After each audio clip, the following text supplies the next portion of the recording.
প্রিয় শিক্ষার্থীরা, রবি 10 মিনিট স্কুলে তোমাদের সবাইকে স্বাগত। আজকে তোমাদের অ্যাকর্ডিং ইনস্ট্রাক্টর হিসেবে আমি রয়েছি বিভূতিভূষণ সাহা, এবং তোমাদের আজকের এই ক্লাসটি কিন্তু সাপোর্ট করছে গুড লাক স্টেশনারি। আমি কিন্তু এই ক্লাসটির মধ্যে তোমাদের জয়েন করেছি নারায়ণগঞ্জ থেকে।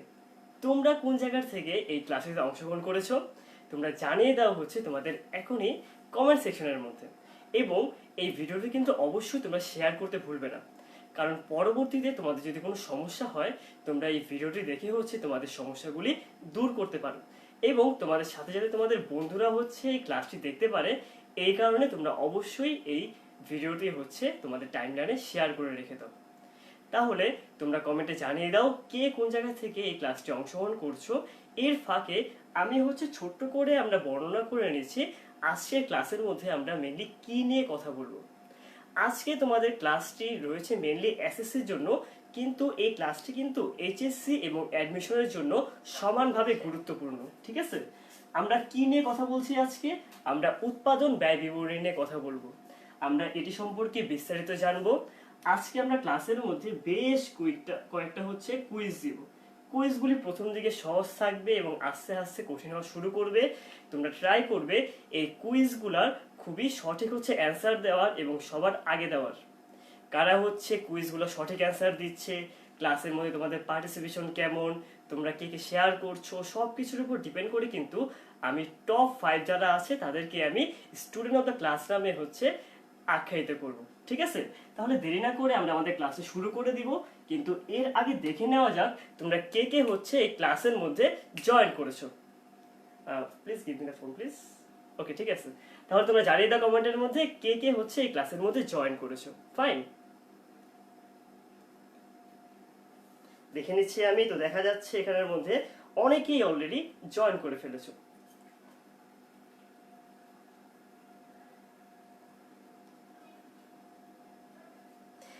এখানে ইশাক বলছে যে চিটাগাং থেকে জয়েন করছে। মাসা বলছে যে আসসালামু আলাইকুম ভাইয়া। ওয়ালাইকুম আসসালাম। রাহিরা বলছে ঢাকা থেকে জয়েন করেছে। আচ্ছা, সবাই কিন্তু তোমরা ঠিক টাইমে জয়েন করে ফেলেছো। তাসনিয়া হাসনা বলছে ভাইয়া আপনার মিষ্টি ভাগা হাসি দিয়ে ক্লাস শুরু করলে ভালো লাগে। হ্যাঁ আপু, আমি সবসময় চেষ্টা করি হচ্ছে হাসি থাকার, যাতে করে আমি অন্যদের মুখে হচ্ছে হাসি ফোটাতে পারি। আচ্ছা, তো জাহিদ বলছে ভাইয়া নারায়ণগঞ্জ থেকে। জি ভাই, আমি কিন্তু নারায়ণগঞ্জ থেকে। মেহেদি বলছে ভাইয়া হ্যালো ভাইয়া, কুমিল্লা থেকে আসছি আমি। তাসনিয়া বলছে ভাইয়া বগুড়া থেকে আসছি। আচ্ছা, তো সবাই যেহেতু ক্লাসের মধ্যে এসে পড়েছো, আমরা কিন্তু আর দেরি করব না। আজকে আমরা হচ্ছে আমাদের ক্লাসটা স্টার্ট করে দিচ্ছি। তো তোমরা হচ্ছে একবার আমাকে কমেন্ট করে বলে দাও যে বোর্ড বা লেখা সবকিছু ক্লিয়ার আছে নাকি। যদি সমস্যা হয় তাহলে হচ্ছে একবার ক্যামেরা ঠিক করে তাহলে আমরা আমাদের ক্লাসে শুরু করতে পারবো। ঠিক আছে, হৃদয় বলছে ভাইয়া পাবনা থেকে এসেছি। সানজানা বলছে ঢাকা থেকে। অর্পা বলছে চিটাগাং থেকে। রফিক ঢাকা থেকে এসেছে। মিজানুল এসেছে চিটাগাং থেকে। অনেকেই হচ্ছে অনেক জায়গা থেকে এখানে এসেছে। আচ্ছা, মাসফিয়া বলছে this is my first class with you ভাইয়া। থ্যাংক ইউ সো মাচ ভাইয়া। রাকিব বলছে ভাই এসে পড়েছি। আচ্ছা, তাহলে আমরা আমাদের ক্লাসটা এখনই শুরু করে দিই। উৎপাদন ব্যয় বিবরণী। প্রথমত বলে রাখা দরকার, তোমরা এতদিন যে আর্থিক বিবরণী প্রস্তুত করে এসেছো, তোমরা তো খেয়াল করে দেখবা এই সকল আর্থিক বিবরণীর ক্ষেত্রে কিন্তু পণ্য কিনে আনা হয়, তারপর সেই ক্রয়কৃত পণ্য হচ্ছে বিক্রয় করা হয়। কিন্তু আমরা আজকে যেই প্রতিষ্ঠান নিয়ে কথা বলবো তারা কিন্তু পণ্য কিনে আনে না, তারা হচ্ছে পণ্য নিজেরা তৈরি করে। এই কারণে প্রতিষ্ঠানকে হচ্ছে দুই ভাগে ভাগ করা সম্ভব। একটা প্রতিষ্ঠান হচ্ছে ক্রয় বিক্রয়কারী প্রতিষ্ঠান, এবং অপর প্রতিষ্ঠান হচ্ছে, প্রথমটি কি, ক্রয় বিক্রয়কারী প্রতিষ্ঠান, এবং অপর প্রতিষ্ঠান হচ্ছে উৎপাদনকারী প্রতিষ্ঠান। উৎপাদনকারী প্রতিষ্ঠানের মেন কাজ কি থাকে? ওরা হচ্ছে নিজেরাই পণ্যগুলা তৈরি করে এবং তারপর হচ্ছে সেই পণ্যগুলাকে বিক্রয় করে। হ্যাঁ, তোমাদের মনের মধ্যে অনেকেরই দেখেছি আমি এই চ্যাপ্টার নিয়ে একটু ভয় কাজ করে, কিন্তু বিশ্বাস করো এই চ্যাপ্টারটা আর্থিক অবস্থার বিবরণী থেকে আরো ইজি মনে হয় আমার কাছে, এবং আশা করছি এই ক্লাসের পরে তোমাদের কাছে হচ্ছে আরো ইজি মনে হবে। ঠিক আছে, তাহলে আমরা আজকে কোনটা নিয়ে কথা বলবো? যে প্রতিষ্ঠান নিজে পণ্য তৈরি করবে এবং সেই পণ্যকে হচ্ছে বিক্রি করবে। এখন খেয়াল করে দেখো, যখন কিনা হচ্ছে কোম্পানি একটা পণ্য তৈরি করছে তখন তার পিছনে কিন্তু অনেক ধরনের ব্যয় থাকে। ধরো একটা আসবাবপত্র, স্পেসিফিক করে দিই, ধরো একটা টেবিল। যখন কিনা একটা টেবিল তৈরি করা হবে বা একটা হচ্ছে আসবাবপত্র তৈরি করা হচ্ছে, তখন কিন্তু কি কি লাগে? তখন হচ্ছে অবশ্যই একটা মেইন উপাদান লাগবে, সেটা হচ্ছে কাঠ। তারপর কি লাগতে পারে? আঠা লাগবে, তারপর হচ্ছে পেরেক লাগবে। এবং এই কাঠটা কিন্তু নিজের থেকেই কিন্তু কি হয়ে যাবে না, আসবাবপত্র হয়ে যাবে না। এই কাঠটাকে আসবাবপত্রে তৈরি করার জন্য একজন লোক লাগবে, তাকে হচ্ছে শ্রম দেওয়া লাগবে। আবার এই সকল ব্যয় ছাড়াও কিন্তু কোম্পানির মধ্যে অনেক ধরনের ব্যয় রয়েছে। কিরকম? তুমি যদি একটি দালান কোঠার ক্ষেত্রে চিন্তা করে থাকো, দালান কোঠা কিন্তু যখন তৈরি করা হয় তখন একটা নীল নকশার প্রয়োজন হয়। আবার তুমি যখন কিনা তোমার পণ্যটা কারখানার মধ্যে উৎপাদন করবা, কারখানার মধ্যে কিছু খরচ রয়েছে, তোমার অফিসে খরচ রয়েছে, এরকম বিভিন্ন প্রকার খরচ হচ্ছে তোমার একটা পণ্য উৎপাদন করার সময় তৈরি হয়। এখন এই সকল ব্যয়গুলোকে প্রধানত তিন ভাগে হচ্ছে এই চ্যাপ্টারে ভাগ করা হয়েছে। প্রথম যে ব্যয়টি রয়েছে সেই ব্যয়টিকে বলা হয়ে থাকে কাঁচামাল। সেই ব্যয়টি হচ্ছে কাঁচামাল। দ্বিতীয় যে ব্যয়টির আগে সেই ব্যয়টিকে বলা হয়ে থাকে শ্রম অথবা মজুরি। তোমরা পরীক্ষায় শ্রম নামেও দেখতে পারো, মজুরি নামেও দেখতে পারো। এবং এছাড়া রয়েছে অন্যান্য খরচ। এটা হচ্ছে তোমাদের তিনটা মেজর ব্যয়। এই ব্যয়গুলির উপর বেসিস করেই আমরা এই চ্যাপ্টারের সকল ম্যাথ করব। এই প্রত্যেকটা ব্যয়কে আবার দুই ভাগে হচ্ছে ভাগ করা পসিবল। এই প্রত্যেকটারই হতে পারে প্রত্যক্ষ এবং পরোক্ষ।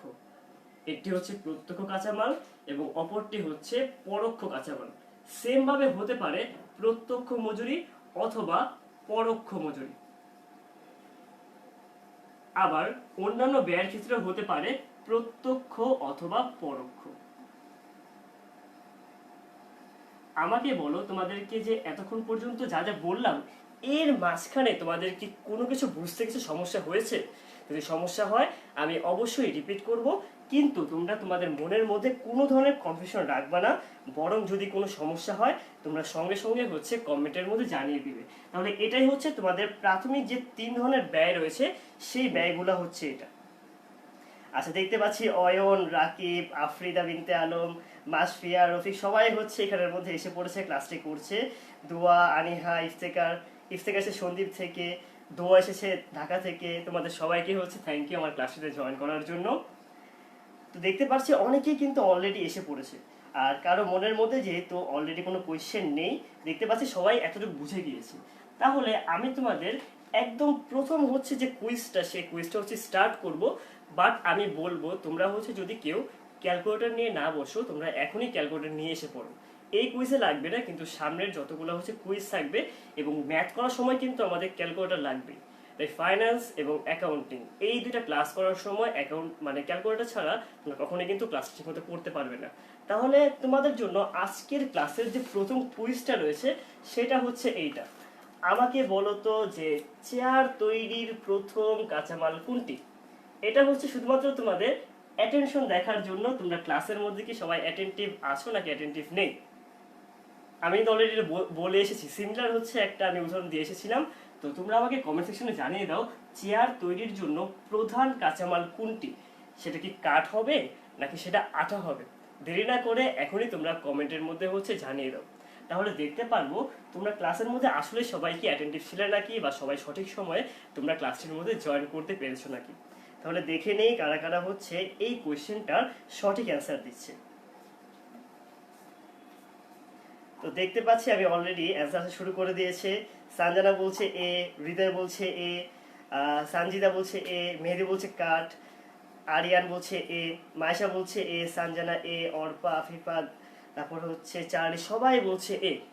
হ্যাঁ, যারা যারা হচ্ছে এ বলছো তারা সবাই সঠিক অ্যান্সার দিয়েছো। এটি কাঠ তৈরি করার জন্য কিন্তু প্রধান কাঁচামালটা হচ্ছে কাঠ। কাঠ ছাড়া কিন্তু চেয়ার তৈরি করা সম্ভব নয়, ঠিক আছে?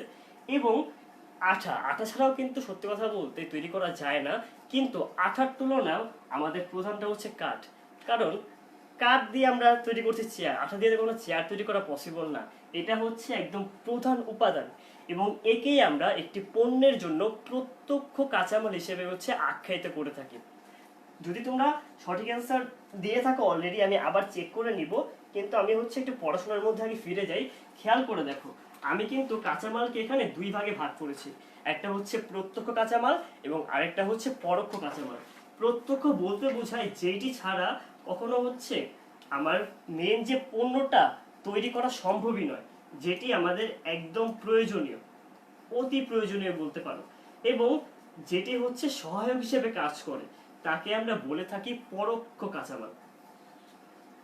আবার এই চেয়ারের ক্ষেত্রে খেয়াল করে দেখো, চেয়ারটি যে তৈরি করবে, চেয়ার তো অবশ্যই নিজে থেকে তৈরি হয়ে যাবে না, যে কাঠ থেকে মেন এই চেয়ারটা তৈরি করবে তার শ্রমকে আমরা বা তার মজুরিকে বলে থাকি আমরা হচ্ছে প্রত্যক্ষ মজুরি, যে প্রধানত কাজটি করে থাকে এবং তাকে সহায়তা করার জন্য যে ব্যক্তি থাকে তার শ্রমকে আমরা বলে থাকি পরোক্ষ শ্রম। তাহলে এই দুটা তো গেল। অন্যান্য খরচ বলতে কি বোঝানো হয়ে থাকে? অন্যান্য খরচটা তোমাদের কিভাবে বিবেচনা করবো, এটা হচ্ছে এরকম, খেয়াল করে দেখো যে একটি প্রতিষ্ঠান যখন কিনা পণ্য তৈরি করছে, কিছু স্পেশাল খরচ রয়েছে যেগুলা ছাড়া হচ্ছে তুমি তোমার পণ্য তৈরি করতে পারবা না। কিরকম? খেয়াল করে দেখো, যদি একটি দালান কোঠা হয়, দালান কোঠার ক্ষেত্রে কিন্তু নীল নকশা ছাড়া দালান কোঠা কখনোই তৈরি করা যায় না। আগে একটা নীল নকশা তৈরি করা হয়, তারপর কি করা হয়, তারপর দালান কোঠা তৈরি করা হয়। এই নীল নকশা যদিও প্রধান উপাদানের মধ্যে গিয়ে পড়ছে না, আবার প্রধান শ্রমের মধ্যে গিয়ে পড়ছে না, কিন্তু এটা ছাড়া কিন্তু আমি আমার দালান কোঠা তৈরি করতে পারবো না। এর জন্য এই ব্যয়টাকে বলা হয়ে থাকে প্রত্যক্ষ খরচ। অন্যান্য প্রত্যক্ষ খরচের মধ্যে কি রয়েছে, একটা উদাহরণ দিলাম। উদাহরণটা হচ্ছে দালান কোঠা তৈরির জন্য যে নীল নকশা লাগছে। আবার ধরো তুমি চিপস কিনতে চাও, এখন তুমি দোকানে গিয়ে অবশ্যই বলবে না যে ভাই আমাকে হচ্ছে 1 কেজি চিপস দেন, কারণ চিপস কখনো খোলা বিক্রি করা হয় না। চিপস বিক্রির সময় কিন্তু অবশ্যই কি লাগবে, প্যাকেটজাত করা লাগবে, তারপরে সেই প্যাকেটজাত করে বিক্রি করা হয়। এখন প্যাকেট প্যাকেট ছাড়া কিন্তু তুমি চিপস কিনছো না, খোলা চিপস আমরা কখনোই কিনবো না। কিন্তু প্যাকেটটা কি কোনো প্রধান উপাদানের মধ্যে গিয়ে পড়ছে? না, এটা কিন্তু কোনো প্রধান কাঁচামাল না। আমাদের প্রধান কাঁচামালটা হচ্ছে আলু, আলু দিয়ে হচ্ছে চিপস তৈরি করা হয়। কিন্তু আবার আমাদের কি প্যাকেটিং ছাড়াও কিন্তু আমরা এটা কিনবো না। এই কারণে এই প্যাকেটটাকে বলা হচ্ছে এখানের মধ্যে অন্যান্য প্রত্যক্ষ খরচ। আর পরোক্ষ খরচের মধ্যে হচ্ছে আরো অনেক ধরনের ভাগ রয়েছে, সেটা সম্পর্কে আমরা একটু পরেই কথা বলছি। কিন্তু তোমাদেরকে হচ্ছে এর থেকে আরেকটা কুইজ হচ্ছে আমি নিতে চাই। আমাকে তোমরা বলো তো এবার, এবার সেকেন্ড কুইজটা কিন্তু, ঠিক আছে সবাই সেকেন্ড কুইজের জন্য রেডি হয়ে যাও। এবার তোমরা আমাকে একটু বলো যে জুতা তৈরির জন্য যে পায়ের ছাপ, এইটা কোন ধরনের ব্যয়ের মধ্যে গিয়ে পড়তে পারে? এটা কি কাঁচামালের মধ্যে পড়বে, নাকি এটা মজুরির মধ্যে পড়বে, নাকি এটা অন্যান্য খরচের মধ্যে পড়বে? তোমাদেরকে আমি এর জন্য সময় দিচ্ছি মাত্র 10 সেকেন্ড। সবাই 10 সেকেন্ডের মধ্যে হচ্ছে এই কোয়েশ্চেনের অ্যান্সারটা দিয়ে দাও। এর ফাঁকে হচ্ছে আমি তোমাদের কমেন্টগুলো একটু চেক করে নিচ্ছি। সবাই তাদের এটা অ্যান্সার দিয়ে দাও যে জুতা তৈরির জন্য পায়ের ছাপ এটা কোন ধরনের ব্যয়ের মধ্যে পড়ছে।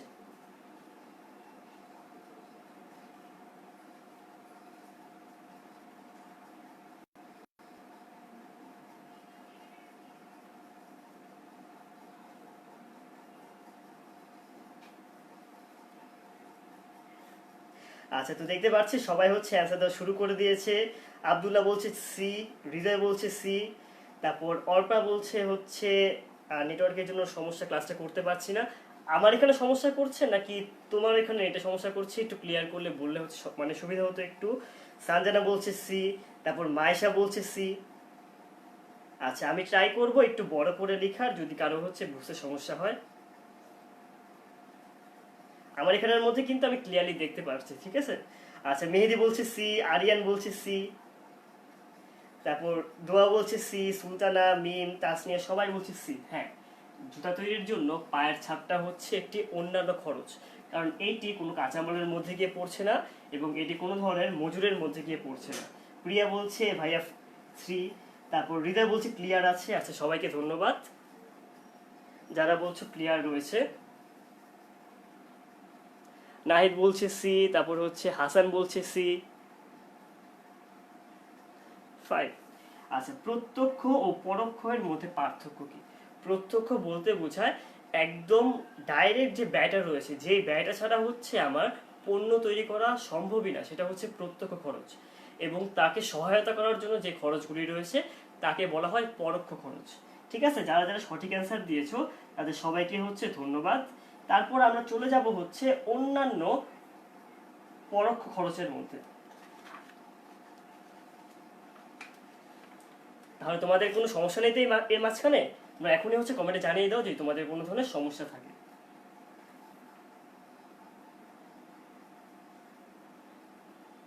আচ্ছা, তাহলে হচ্ছে এবার আমরা একটু দেখে নিই যে আমাদের অন্যান্য পরোক্ষ খরচের মধ্যে কি রয়েছে। অন্যান্য পরোক্ষ খরচকে প্রধানত হচ্ছে 3 ভাগে ভাগ করা হয়। প্রথমটি হচ্ছে কারখানা উপরিব্যয়। প্রথমটির নাম কি? কারখানা উপরিব্যয়। দ্বিতীয়টির নাম হচ্ছে অফিস উপরিব্যয়।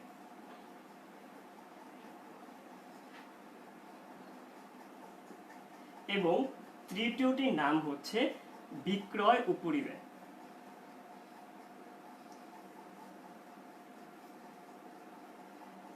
খেয়াল করে দেখো, এই যে ব্যয়গুলা, এই ব্যয়গুলা কিন্তু ডাইরেক্ট একদম পণ্য তৈরির জন্য লাগছে না, পণ্য তৈরির সাথে সাথে হচ্ছে সহায়ক কার্যক্রম হিসেবে এই ব্যয়গুলা উদ্ভূত হচ্ছে।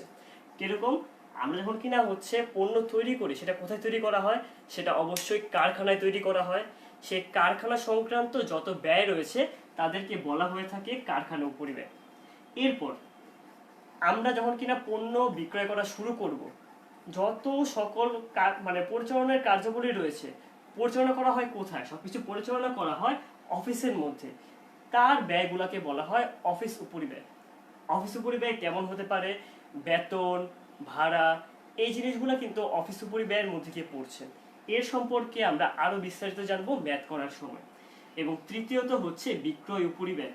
বিক্রয়কে সহায়তা করার জন্য যেই ব্যয় উদ্ভূত হয়ে থাকে তাকে বলা হয়ে থাকে বিক্রয় উপরিব্যয়। ঠিক আছে, এটাই হচ্ছে আমাদের 3 ধরনের খরচ, মানে 3 ধরনের পরোক্ষ খরচ বা যাকে বলা হয় উপরিব্যয়। এখন এই ব্যয়গুলো সম্পর্কে তোমাদের যদি ক্লিয়ার ধারণা থাকে তাহলে আমি ম্যাথগুলো হচ্ছে শুরু করতে পারবো। তাহলে প্রথমত কি বললাম? ব্যয় প্রথমত হচ্ছে 3 প্রকার: কাঁচামাল, মজুরি, অন্যান্য খরচ। এদেরকে আবার 6 ভাগে ভাগ করা যাচ্ছে: প্রত্যক্ষ কাঁচামাল, পরোক্ষ কাঁচামাল, প্রত্যক্ষ মজুরি, পরোক্ষ শ্রম বা পরোক্ষ মজুরি, প্রত্যক্ষ অন্যান্য খরচ, পরোক্ষ অন্যান্য খরচ। পরোক্ষকে আমরা আবার 3 ভাগে ভাগ করছি। এটাই হচ্ছে তোমাদের মেন একেবারে বেসিক যে কনসেপ্টটা ছিল। এরপরে আমরা এবার দেখব যে কিভাবে করে পরীক্ষার মধ্যে হচ্ছে ম্যাথ করতে হয়।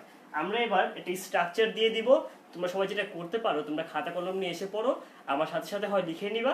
আর যদি কেউ না লিখো, তোমরা পরবর্তীতে স্ক্রিনশট নিয়ে রেখে দিও, তাহলে তোমাদের পরবর্তীতে বুঝতে আর কোনো সমস্যা হবে না। তাহলে আমি মুছে দিলাম কিন্তু এই পার্টটা, ঠিক আছে? ফাইন।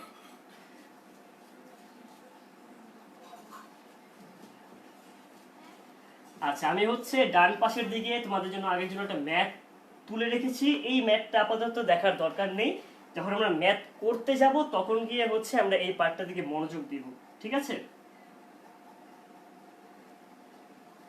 না, আমাদের এবার আমরা এবার ঘরটা করে ফেলি। ঘরের জন্য হচ্ছে একটা বেসিক যে ঘর রয়েছে, বিবরণ টাকা টাকা, এই ঘরটা হলে আমাদের জন্য হচ্ছে না। সরি,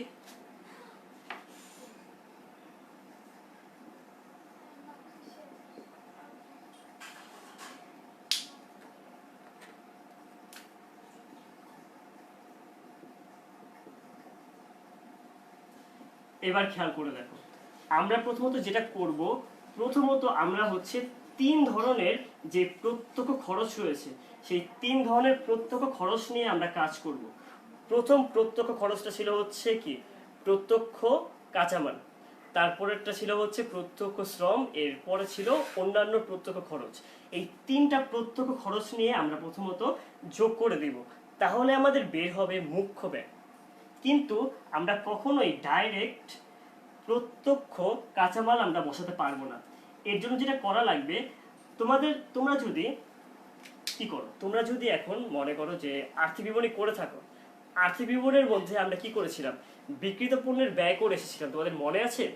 বিক্রিত পণ্যের ব্যয় সূত্র কি ছিল?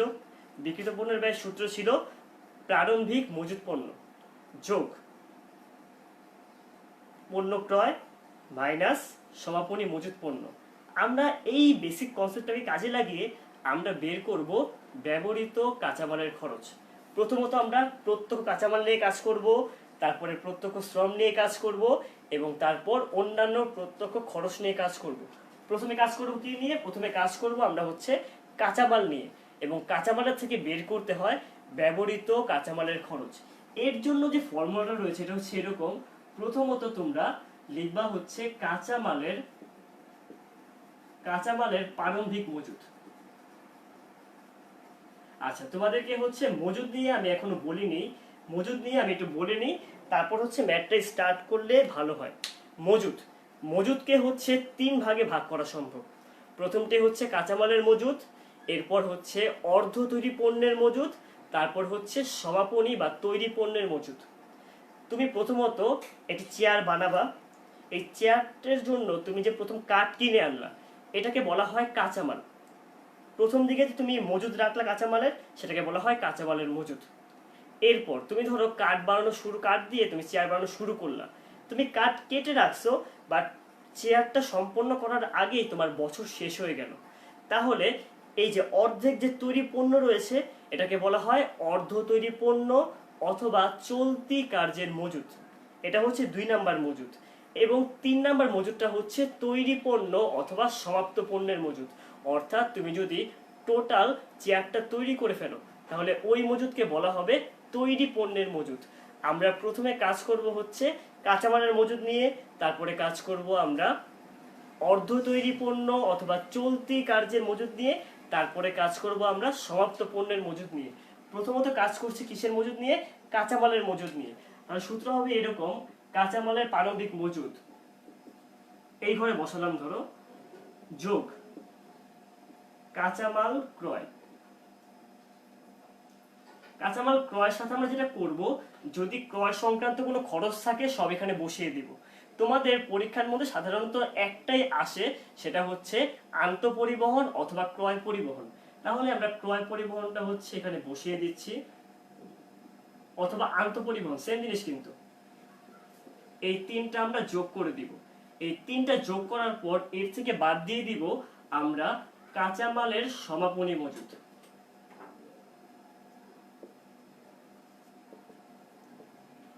দেখো এই পার্টটা কিন্তু কিসের মতো? কিছুটা বিকৃত পণ্যের ব্যয়ের মতো। কিন্তু কি করেছিলাম? বিকৃত পণ্যের ব্যয় সূত্র কি ছিল? প্রারম্ভিক মজুদ যোগ ক্রয় বা নিট ক্রয় মাইনাস সমাপনী মজুদ। এখানে প্রারম্ভিক মজুদের জায়গায় আমি লিখছি প্রারম্ভিক কাঁচামালের মজুদ, ক্রয়ের জায়গায় লিখছি কাঁচামাল ক্রয়, এবং সমাপনী মজুদের জায়গায় বাদ দিচ্ছি কাঁচামালের সমাপনী মজুদ। এই যে পার্টটা যদি তোমরা করে ফেলো, তাহলে যেটা বের হবে তার নাম হচ্ছে ব্যবহৃত কাঁচামালের ব্যয়। ব্যবহৃত কাঁচামালের ব্যয় অথবা ব্যবহৃত কাঁচামালের খরচ। এটাই হচ্ছে তোমাদের প্রথম পার্ট। তোমাদেরকে আমি পার্ট করে দেখিয়ে দিচ্ছি। সবগুলি পার্টকে একসাথে করলে তোমাদের বিশাল বড় ম্যাথটা হচ্ছে হয়ে যাবে। তোমরা ট্রাই করো পার্ট বাই পার্ট হচ্ছে এটাকে কমপ্লিট করার। প্রথমত এটাই হচ্ছে তোমাদের প্রত্যক্ষ কাঁচামালের যে পার্টটা রয়েছিল। এখানে কাঁচামাল ক্রয় বলতে কিন্তু প্রত্যক্ষ কাঁচামাল বোঝানো হয়, পরোক্ষ কাঁচামাল নিয়ে আমরা পরে কাজ করব। এটাই হচ্ছে তোমাদের প্রত্যক্ষ কাঁচামাল শেষ। তারপরে প্রত্যক্ষ কি রয়েছে? তারপরে রয়েছে হচ্ছে প্রত্যক্ষ শ্রম। আমরা কি করব, এর পরেই ঠিক যোগ দিয়ে লিখে দিব প্রত্যক্ষ শ্রম। এটার সাথে অন্য কোনো কাজ থাকে না, ঠিক আছে? প্রত্যক্ষ শ্রমটা এখানে লিখবো, এর সাথে যোগ করে দেব আমরা হচ্ছে প্রত্যক্ষ খরচ বা অন্যান্য প্রত্যক্ষ খরচ। এই দেখো প্রত্যক্ষের কাজ কিন্তু আমার অলরেডি শেষ। যদি এই 3টা প্রত্যক্ষ আমি যোগ করে দিই, তাহলে যেটা বের হবে তার নামই হচ্ছে মুখ্য ব্যয়। এই পার্টটার নাম কি? মুখ্য ব্যয়। এটাই হচ্ছে তোমাদের প্রথম সাকসেসফুল পার্ট বলতে পারো। তোমাদের পরীক্ষার মধ্যে প্রায় সময় খ নাম্বারে এসে পড়ে বা ক নাম্বারে আসে যে মুখ্য ব্যয়ের পরিমাণ নির্ণয় করো। ক নাম্বারে আসলে কখনোই এত কিছু দিবে না, তোমাদের কম কম জিনিস দিবে। তোমাদের মোটামুটি যেগুলো কমন জিনিসগুলো আছে সবগুলা হচ্ছে আমি এখানের মধ্যে লিখে দিলাম। এটাই হচ্ছে তোমাদের প্রথম যে পার্ট, মুখ্য ব্যয় বের করার নিয়ম। তাহলে আমাকে বলো যে মুখ্য ব্যয় বের করতে কি তোমাদের কোনো ধরনের সমস্যা হবে পরীক্ষায়? যদি সমস্যা হয় বা বুঝতে সমস্যা হয়, অবশ্যই তোমরা কমেন্টে জানিয়ে দাও যে ভাইয়া এই পার্টটা হচ্ছে বুঝতে পারিনি, তাহলে আমি আরেকবার তোমাদের বলে দেব। আচ্ছা, যদি কাঁচামালের ব্যয় সরাসরি দেওয়া না থাকে, হ্যাঁ এখানের মধ্যে এটাই ভাই সূত্র আমি লিখে দিয়েছি যে কাঁচামাল, প্রারম্ভিক কাঁচামাল যোগ নেট কাঁচামাল ক্রয় মাইনাস হচ্ছে সমাপনী কাঁচামাল। আচ্ছা ভাই, ক্রয়ের সাথে কি আমদানি শুল্ক যোগ হয়? নর্মালি হচ্ছে যখন কিনা তোমরা দশম অধ্যায় করবা আর্থিক বিবরণী, তখন গিয়ে আমদানি শুল্ক দেয়, বাট এই চ্যাপ্টারের মধ্যে সাধারণত এত ঝামেলা করে না। বাট স্টিল যদি কাঁচামাল ক্রয়ের সাথে কোনো সম্পৃক্ত ব্যয় থাকে, যেমন আমদানি শুল্ক দেয়, অথবা যদি ধরো ক্রয় ফেরত দিয়ে দেয়, আমদানি শুল্ক যোগ করে দিব, ক্রয় ফেরত বাদ দিয়ে দিব, এই জিনিসগুলো আশা করি তোমরা বুঝতে পারবা। এটাই হচ্ছে তোমাদের প্রথম পার্ট, যার নাম হচ্ছে মুখ্য ব্যয়। মুখ্য ব্যয়ের পরে আমরা আসব পরোক্ষ যে পার্টগুলি আছে। আমাদের কিন্তু প্রত্যক্ষের পার্ট শেষ, 6টা ব্যয়ের মধ্যে আমরা অলরেডি 3টা ব্যয় কভার করে ফেলছি।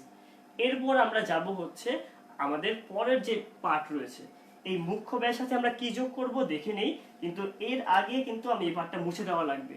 তো তোমরা যেটা করতে পারো, তোমরা একটা স্ক্রিনশট নিয়ে রেখে দাও, তাহলে তোমাদের পরবর্তীতে এই পার্টটা বুঝতে আর কোনো সমস্যা হবে না।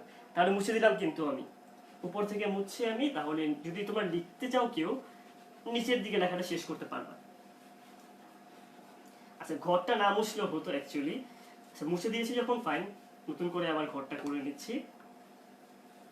আমরা কি বের করেছি? আমরা হচ্ছে মুখ্য ব্যয় বের করেছি।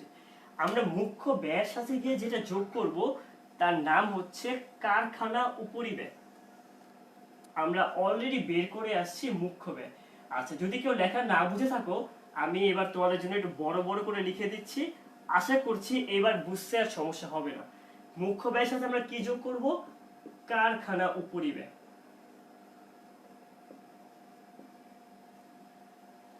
কারখানা উপরিব্যয় বলতে কি বোঝানো হয়? একটি কারখানার মধ্যে যত ধরনের ব্যয় হওয়া সম্ভব সব ধরনের ব্যয়কে বলা হয়ে থাকে কারখানা উপরিব্যয়। যেমন কারখানা ম্যানেজারের বেতন, কারখানার মধ্যে যদি কোনো ধরনের আসবাবপত্র থাকে বা যন্ত্রপাতি থাকে তার অবচয়, এরপর হচ্ছে কারখানার রক্ষণাবেক্ষণ, মানে কারখানা সংক্রান্ত যত ধরনের ব্যয় আছে সবগুলা ব্যয়কে আমরা কারখানা উপরিব্যয়ের মধ্যে হচ্ছে আনবো। অর্থাৎ প্রথমত হচ্ছে কারখানা সংক্রান্ত খরচ, এটা আমরা আনবো। আর সেখানে হচ্ছে আমি ঘরটা করে দিই, তাহলে বুঝতে সুবিধা হবে আর কি। কারখানা সংক্রান্ত খরচ, এর সাথে আমরা কি কি আনবো? আমরা অলরেডি কিন্তু প্রত্যক্ষগুলি এনে ফেলছি, আমাদের প্রত্যক্ষের পাঠ শেষ। আমাদের কিন্তু 3টা পরোক্ষ রয়েছে। আমাদের প্রথম যে 2টা পরোক্ষ ছিল, পরোক্ষ শ্রম এবং পরোক্ষ কাঁচামাল, এই 2টা না এই কারখানা উপরিব্যয়ের আন্ডারে এসে পড়ে। এর জন্য এখানে কি কি আসবে? এখানে আসবে হচ্ছে পরোক্ষ কাঁচামাল এবং পরোক্ষ শ্রম। দেখছো, আমাদের কিন্তু অলমোস্ট সবগুলি ব্যয় আস্তে আস্তে শেষ হয়ে যাচ্ছে। আমাদের কিন্তু তেমন বেশি একটা ব্যয় আর বাকি নেই। এরপর আমরা এই জিনিসগুলো হচ্ছে যোগ করে দিব। এই জিনিসগুলো যোগ করে দেওয়ার পরে এর সাথে আমরা এটা যদি যোগ করে দিই, তাহলে যে ব্যয়টা বের হয়, এই ব্যয়ের 2টা নাম রয়েছে। তোমরা সাধারণত এই ব্যয়কে জানো হচ্ছে উৎপাদন ব্যয় অথবা মোট উৎপাদন ব্যয় হিসেবে। উৎপাদন ব্যয় অথবা মোট উৎপাদন ব্যয়। তবে এই ব্যয়ের না আরেকটা নাম রয়েছে, এই ব্যয়ের আরেকটা নাম হচ্ছে কারখানা ব্যয়। পরীক্ষার মধ্যে এইটা উল্লেখ না করাই ভালো, বাট তোমাদের জানার সুবিধার্থে আমি লিখে দিলাম। কারখানা ব্যয় কেন বলা হয়? কারণ তোমরা খেয়াল করে দেখো, এখনো পর্যন্ত মুখ্য ব্যয় সহ যা যা ব্যয় করে আসছো সবগুলা ব্যয় কিন্তু কারখানার মধ্যে সংগঠিত হয়েছে। কাঁচামাল কোথায় যায়? এটা যায় হচ্ছে কারখানার মধ্যে। তারপর তুমি যে শ্রম দাও, শ্রমটা কোথায় দাও? কারখানার মধ্যে। অন্যান্য প্রত্যক্ষ খরচ সব কিন্তু কারখানার মধ্যেই হয়। এর জন্য এখনো পর্যন্ত যা যা করে আসলাম সবকিছুর নাম কারখানা ব্যয় হিসেবে এটাকে অন্তর্ভুক্ত করা হয়। তবে পরীক্ষার মধ্যে তোমরা যেটা করবা, পরীক্ষায় তোমরা হচ্ছে মোট উৎপাদন ব্যয় নামে হচ্ছে একে আখ্যায়িত করবা। পরীক্ষায় এটাকে কি লিখবা? মোট উৎপাদন ব্যয়। দেখো, আমাদের কিন্তু অলমোস্ট শেষ হয়ে আসতেছে, কিন্তু অনেক কিছু কিন্তু আমরা অলরেডি কভার করে ফেলছি। এরপরের যে পার্টটা রয়েছে, এই পরের পার্টে আমি অবশ্যই যাচ্ছি, বাট আমি আপাতত দেখে নেই যে তোমাদের কোনো ধরনের কনফিউশন ক্রিয়েট হয়েছে নাকি এই পার্টের মধ্যে। যদি না হয়ে থাকে তাহলে হচ্ছে আমি নেক্সট পার্টে চলে যাচ্ছি। হ্যাঁ, সবাই বলছে যে ভাইয়া বুঝতে পারছি। ব্যবহৃত কাঁচামালের ব্যয়, ওকে। মুখ্য ব্যয়, ভাইয়া শুধু কাঁচামাল কোথায় যায়? আচ্ছা, শুধুমাত্র কাঁচামাল বলতে বোঝায় প্রত্যক্ষ কাঁচামাল। যখন কিছু আলাদা করে বর্ণনা থাকবে তখন কাঁচামাল মানে কি, শুধু কাঁচামাল মানে হচ্ছে প্রত্যক্ষ কাঁচামাল। ঠিক আছে। আচ্ছা, এই পার্টটা তোমাদের চলে গেল হচ্ছে মোট উৎপাদন ব্যয়। তোমাদের একটু আগে কি বললাম, তোমাদেরকে বলেছিলাম যে 3 ধরনের মজুদ রয়েছে। কারখানার মজুদ, তারপর হচ্ছে চলতি পণ্যের মজুদ, এবং 3 নম্বরে গিয়ে হচ্ছে তৈরি পণ্যের মজুদ। আমরা একটা মজুদ নিয়ে কাজ করছি, আমাদের হচ্ছে অলরেডি কাঁচামালের মজুদ নিয়ে শেষ। আমাদের কিন্তু আর 2টা মজুদ বাকি আছে, যার নাম হচ্ছে চলতি কার্যের মজুদ এবং তৈরি পণ্যের মজুদ। বাকি ব্যাপারটা বিলিভ মি খুবই সিম্পল। এরপরে কি করবা, এই যে কারখানা ব্যয় বা মোট উৎপাদন ব্যয় যে বের হলো, এর সাথে হচ্ছে তোমরা চলতি কার্যের প্রারম্ভিক মজুদ যোগ করে দিবা। চলতি কার্যের প্রারম্ভিক মজুদ কি করবা, যোগ করবা, এবং এর থেকে হচ্ছে চলতি কার্যের সমাপনী মজুদ বাদ দিয়ে দিবা।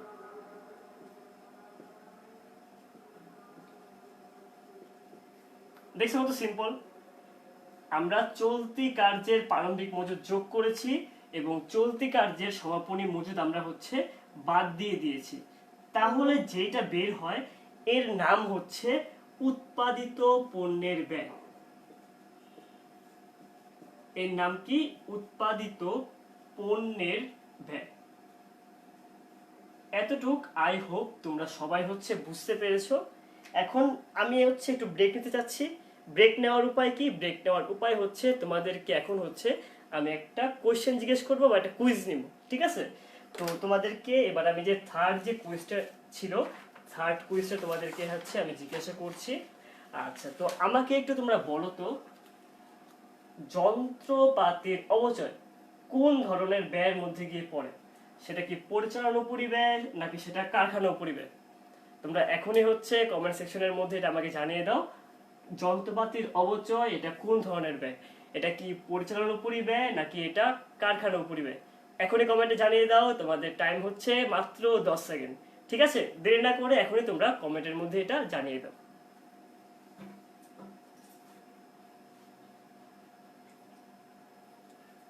তাহলে আমি কমেন্ট চেক করে নিই কারা কারা হচ্ছে সঠিক অ্যান্সার দিচ্ছ তোমরা।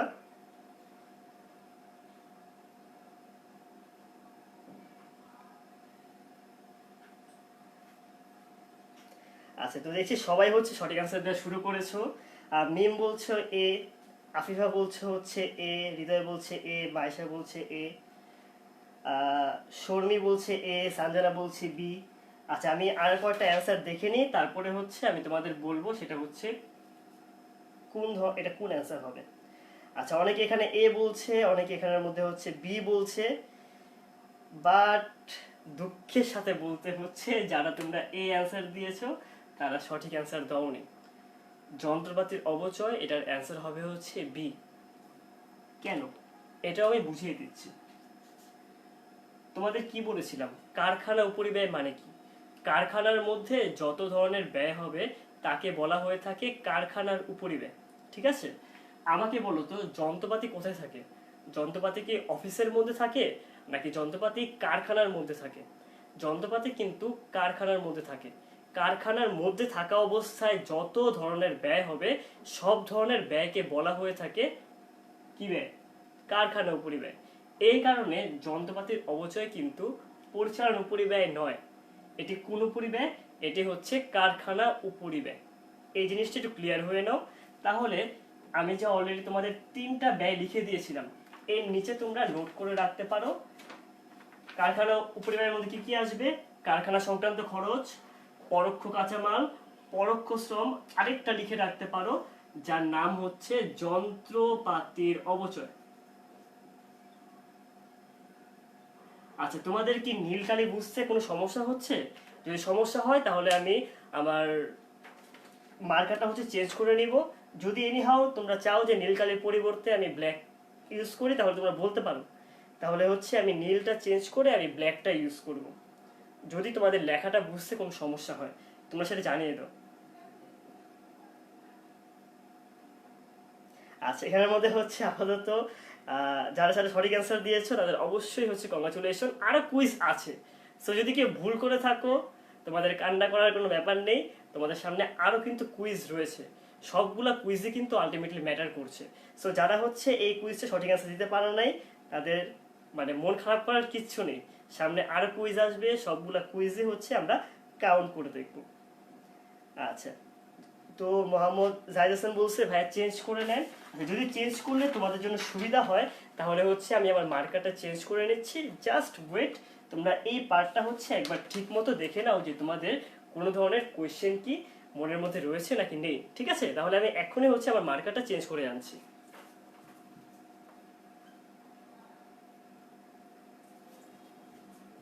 ফাইন, আই হোপ এই ব্ল্যাক মার্কারটা হচ্ছে এনাফ। ঠিক আছে, ফাইন। তাহলে তোমরা যদি এই পার্টটা বুঝে থাকো, এটা ছিল কি, এটা ছিল হচ্ছে উৎপাদিত পণ্যের ব্যয়।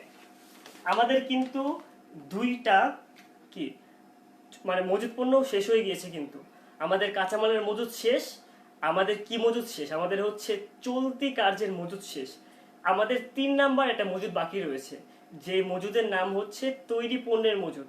তাহলে এই পার্টটা হচ্ছে ঠিক নেক্সটে আসবে, যে উৎপাদিত পণ্যের ব্যয়। উৎপাদিত পণ্যের ব্যয়ের সাথে আমরা কি করব? উৎপাদিত পণ্যের ব্যয়ের সাথে আমরা চলতি পণ্যের প্রারম্ভিক মজুদ যোগ করব। সরি, আমি ভুল বলে ফেললাম, যে তৈরি পণ্যের প্রারম্ভিক মজুদ যোগ করব এবং তৈরি পণ্যের সহপরি মজুদ হচ্ছে কি করব আমরা বাদ দিয়ে দিব, যে উৎপাদিত পণ্যের ব্যয় এর সাথে আমরা যোগ করব হচ্ছে তৈরি পণ্যের প্রারম্ভিক মজুদ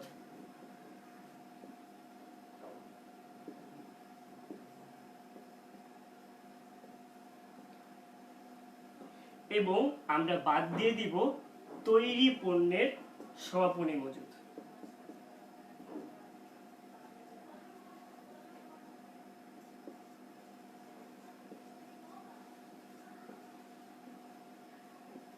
ঠিক আছে, যদি এই দুইটা আমরা যোগ বিয়োগ করে দিই তাহলে যেটা বের হয় তার নাম হচ্ছে বিক্রিত পণ্যের ব্যয়। তোমরা কে কে আগের কোশ্চেনের সঠিক অ্যান্সার দিয়েছো আমি এটা হচ্ছে এখনই চেক করে নিচ্ছি, বাট তোমরা দেখো যে এই পার্টটা তোমাদের ক্লিয়ার হয়েছে নাকি। এটাই হচ্ছে আমাদের বিক্রিত পণ্যের ব্যয়। আপাতত আমরা একটা স্টপ দিব এখানের মধ্যে। কেন স্টপ দিব বলছি আমি অবশ্যই, বাট এর আগে আমি হচ্ছে তোমাদের কমেন্টগুলো একটু চেক করে নিই যে তোমরা সবাই এখানের মধ্যে আগেরটার বুঝতে পেরেছো নাকি এবং সঠিক অ্যান্সার দিতে পেরেছো নাকি। ঠিক আছে, তো ভাই আমি যেহেতু আমার মার্কারটা চেঞ্জ করে নিয়েছি, তো তোমরা কি এবার ঠিকমতো দেখতে পেয়েছো? আচ্ছা, ফাইন।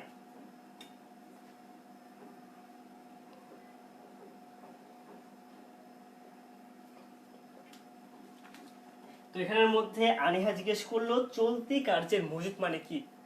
আচ্ছা, মজুদ নিয়ে আমি আরেকবার হচ্ছে বলে দিচ্ছি, মজুদ হচ্ছে 3 প্রকার। লিখেই বুঝিয়ে দিই তাহলে সুবিধা হবে। প্রথমটি হচ্ছে কাঁচামালের মজুদ, দ্বিতীয় মজুদটি হচ্ছে চলতি কার্য অথবা অর্ধ সমাপ্ত পণ্যের মজুদ,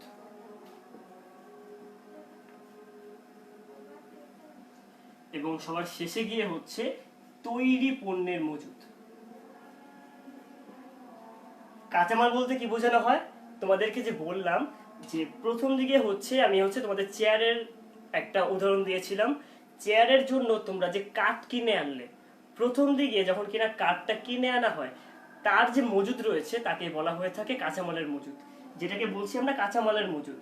তুমি সেই কাঠ থেকে হচ্ছে চেয়ার বানানো শুরু করলে, কিন্তু চেয়ার শেষ করার আগে তোমার বছর শেষ হয়ে গেল। অথবা আমি হচ্ছে আরেকটা উদাহরণ দিই, মনে করো আমি যে শার্টটা পরে রয়েছি, শার্টটা তৈরি হয়েছে কি দিয়ে? কাপড় দিয়ে। কাপড়ের যে মজুদ সেটা হচ্ছে কাঁচামালের মজুদ। এই শার্টটা মনে করো আমি তৈরি করতে নিলাম, শার্টটা হয়তো অর্ধেক তৈরি করা হয়েছে, এর আগেই বছর শেষ হয়ে গিয়েছে। ওই মজুদকে বলা হয় চলতি কার্যের মজুদ অথবা অর্ধ সমাপ্ত পণ্যের মজুদ। এবং যদি আলটিমেটলি গিয়ে বছরের শেষে তুমি যদি কি করো, তুমি যদি তোমার পণ্য তৈরি করে ফেলো, তাহলে সেই পণ্যের মজুদকে বলা হয়ে থাকে তৈরি পণ্যের মজুদ। আচ্ছা, যেহেতু বাইরে আজান হচ্ছে, আজানের জন্য ছোট্ট একটা ব্রেক, আমি লেখা শুরু করছি, তারপর পরবর্তীতে আমি তোমাদের আবার বুঝিয়ে দেবো, ঠিক আছে?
আচ্ছা, যেহেতু আজান শেষ, তাহলে আমি ক্লাসটা আবার স্টার্ট করছি। যখন তোমার বিক্রিত পণ্যের ব্যয় তৈরি করে ফেলবে, তারপর তোমরা কোশ্চেনের মধ্যে গিয়ে দেখবে তোমাদের কি নির্ণয় করতে বলা হয়েছে। তোমাদের যদি বলা হয় যে মোট মুনাফা নির্ণয় করো অথবা নিট মুনাফা নির্ণয় করো, তখন তোমাদের বিশদ আয় বিবরণী প্রস্তুত করা লাগবে। এবং তোমাদের যদি প্রশ্নের মধ্যে বলে তোমরা মোট বিক্রয় নির্ণয় করো, তখন গিয়ে তোমাদের মোট ব্যয় পদ্ধতি ফলো করা লাগবে।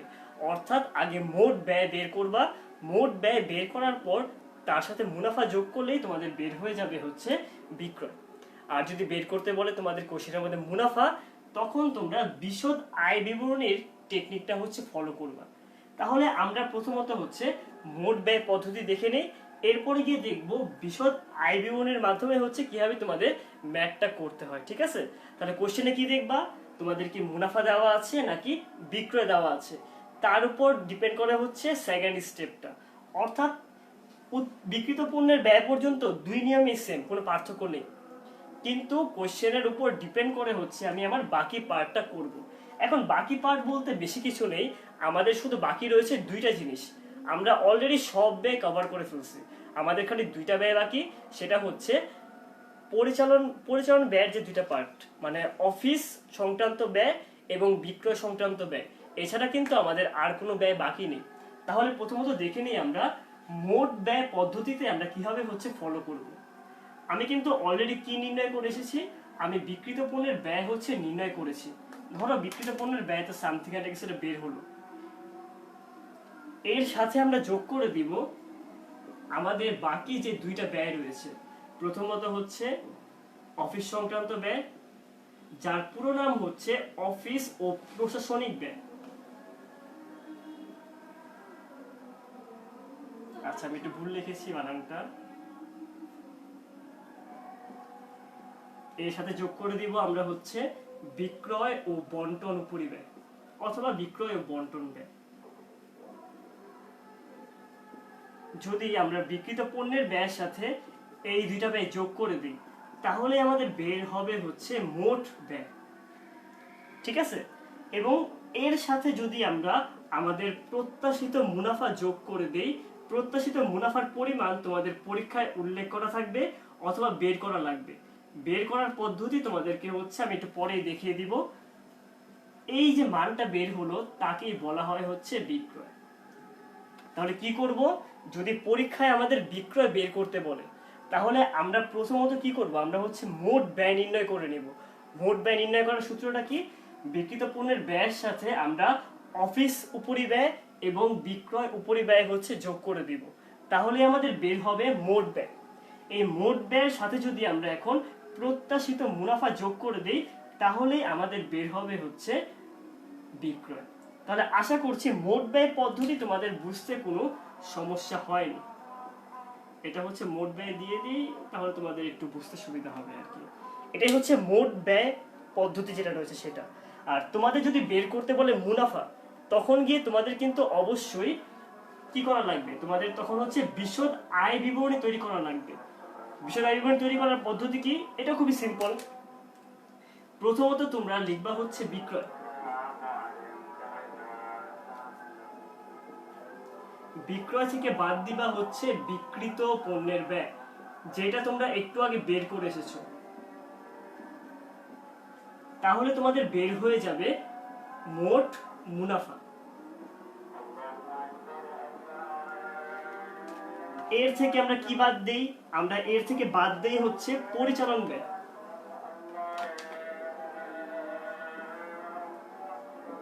এখন মনে রাখবা পরিচালন ব্যয়েরই আসলে দুইটা অংশ। পরিচালন ব্যয়ের একটা অংশ হচ্ছে অফিস উপরিব্যয় এবং আরেকটা হচ্ছে বিক্রয় উপরিব্যয়। তার মানে মোট মুনাফা থেকে যদি আমি এখন অফিস উপরিব্যয় এবং বিক্রয় উপরিব্যয় বাদ দিয়ে দিই তাহলেই আমাদের বের হয়ে যাবে নিট মুনাফা।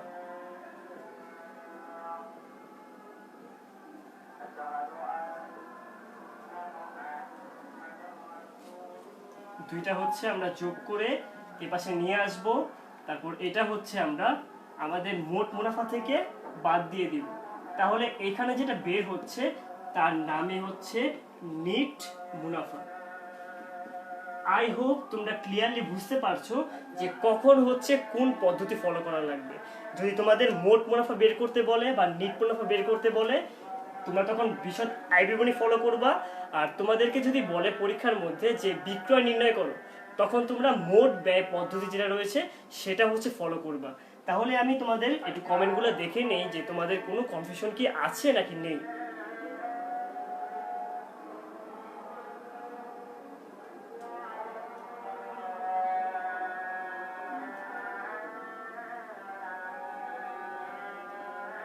আচ্ছা,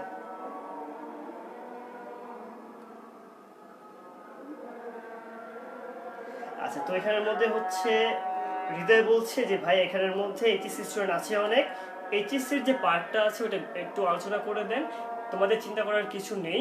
তোমাদের জন্য আমি হচ্ছে এই যে এইচএসসির যে পার্টগুলো রয়েছে ওই পার্টগুলো নিয়ে তোমাদের আমি আরেকটা লাইভ ক্লাস নেব।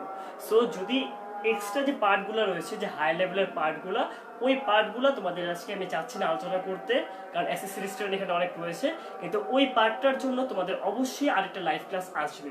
সো চিন্তা করার কোনো পার্টটা নেই, তোমরা আজকে ট্রাই করো তোমাদের বেসিক যে আইডিয়াটা রয়েছে যাতে এই ক্লাসটা থেকে আজকে হচ্ছে ক্লিয়ার হয়ে যায়, ঠিক আছে? তাহলে দেখে নেই অন্য কারো কোনো কোয়েশ্চেন আছে নাকি।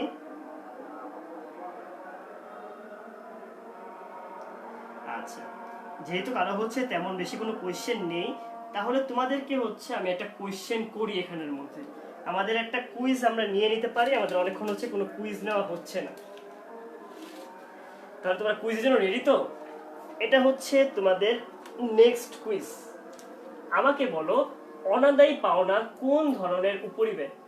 এটা কি অফিস উপরিব্যয় নাকি এটা বিক্রয় উপরিব্যয়? তোমরা এখনই হচ্ছে কমেন্টে জানিয়ে দাও এবং এর জন্য সময় কত, মাত্র 10 সেকেন্ড। তাহলে দেরি না করে তোমরা জানিয়ে দাও অনাদায়ী পাওনা কোন ধরনের উপরিব্যয়? এটা কি অফিস উপরিব্যয়ের মধ্যে পড়বে নাকি এটা বিক্রয় উপরিব্যয়ের মধ্যে পড়বে? তাহলে দেরি করো না কিন্তু, এখনই তোমরা এটা জানিয়ে দাও।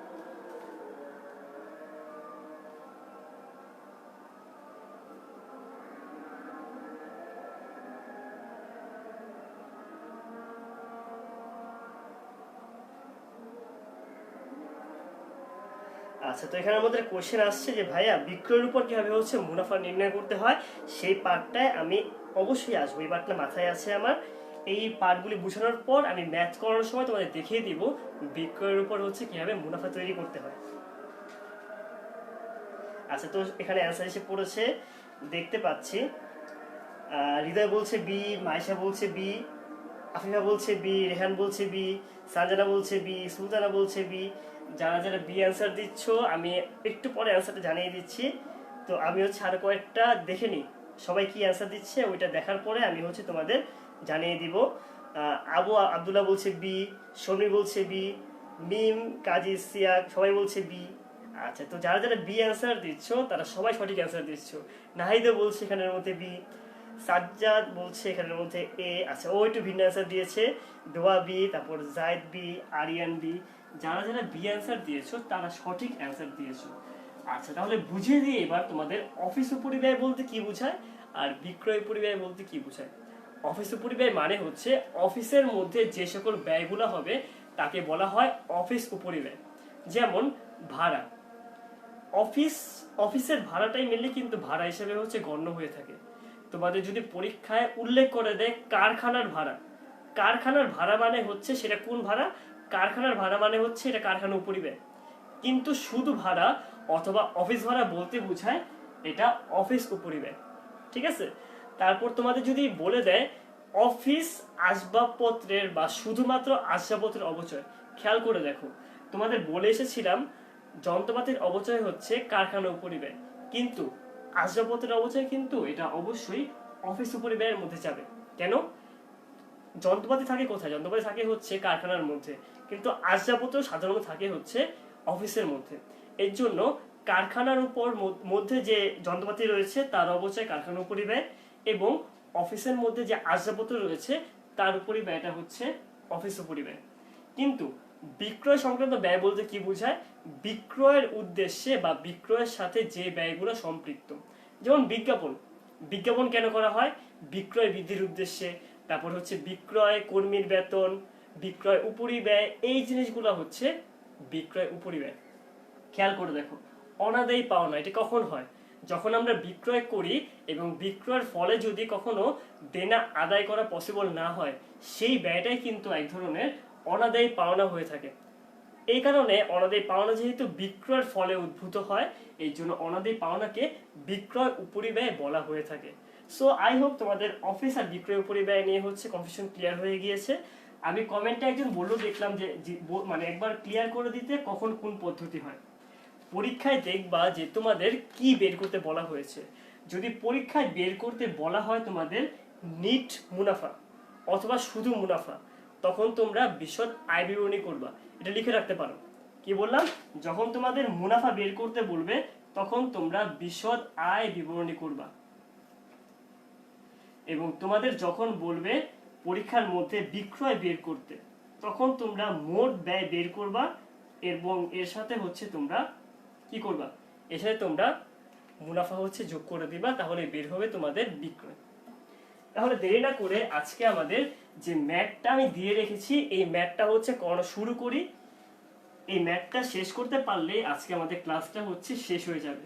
এই ম্যাথ করতে বেশিক্ষণ লাগবে না, কারণ আমাদের মেইন পার্টটা ছিল বুঝানো। যেহেতু আমরা অলরেডি বুঝে গিয়েছি, সেই ক্ষেত্রে হচ্ছে আমাদের ম্যাথটা খুব তাড়াতাড়ি হয়ে যাবে। তাহলে কোয়েশ্চেনটা আমি এবার বলে দিই তোমাদের। আশা করি একটু ছোট করে লেখা হলেও আমি বলে দিলে তোমরা ক্লিয়ারলি বুঝতে পারবা। দেখো, প্রথমে দেওয়া রয়েছে মজুদ।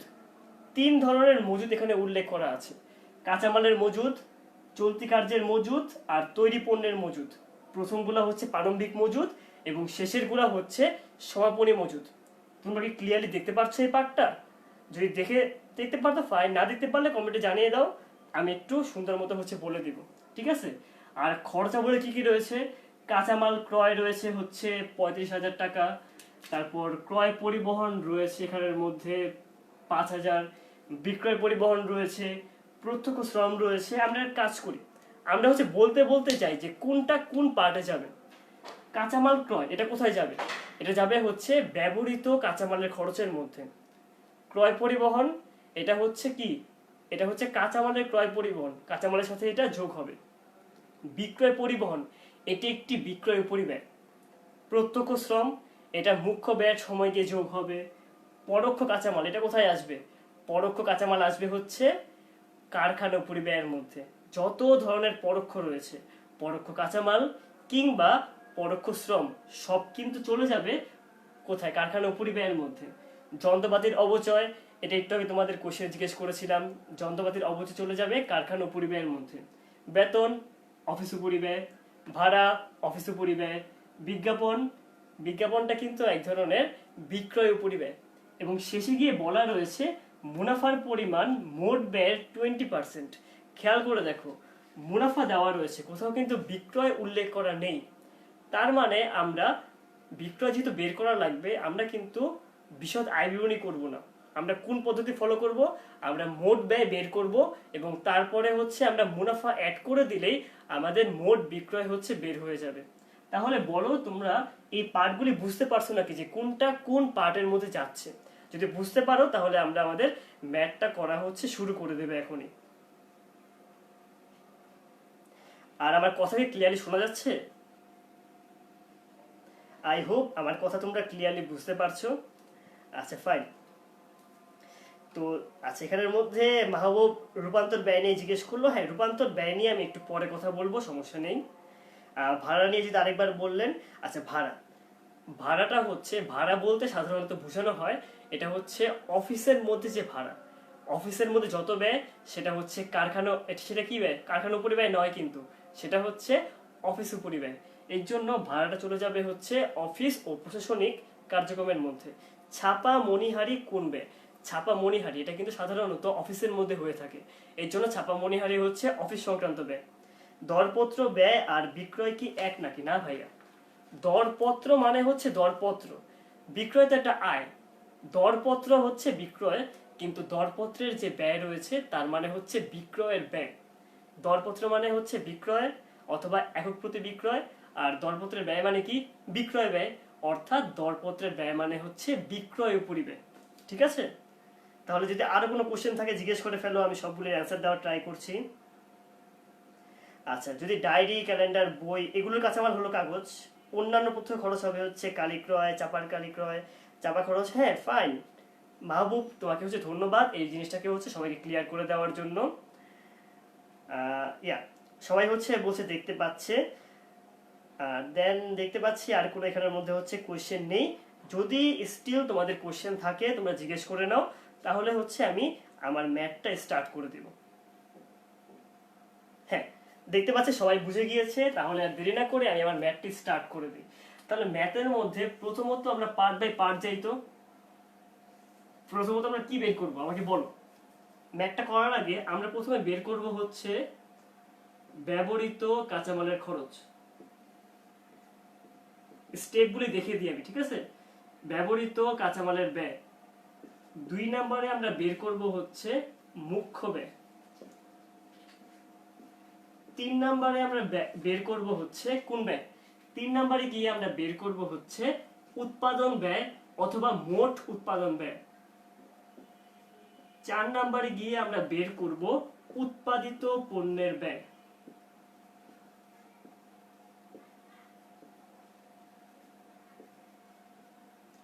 এরপরে আমরা বের করব হচ্ছে কোন ব্যয়?